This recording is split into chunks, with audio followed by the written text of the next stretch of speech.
ఒకటే ఉంది. ఒక ట్రీ స్ట్రక్చర్ ఫాలో అవుతుంటే ముందు ఇలా చేంజ్ అంటే ఇంక్రీజ్ అవుతూ ఉంటాయి. ఇక్కడ ఉమెన్ షూస్ లో మళ్ళీ అందులో సబ్ ఇలా ట్రీ స్ట్రక్చర్ ని ఫాలో అవుతుంది. ఇక్కడ మనకి సబ్ క్లాస్ కి చైల్డ్ క్లాస్ కి ఓన్లీ ఒక పేరెంట్ మాత్రమే ఉంటుంది. బట్ పేరెంట్ కి మల్టిపుల్ చైల్డ్స్ అనేవి ఉండొచ్చు. అర్థమైందా?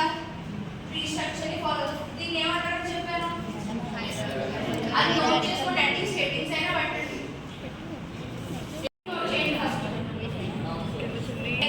ప్రాక్టీస్ అయితే ఆ డయాగ్రామ్ బట్టి మ్యాటర్ రాసేయచ్చు కదా, ఆ డయాగ్రామ్ నేను ఎక్స్ప్లెయిన్ చేస్తూ మ్యాటర్ రాయొచ్చు కదా.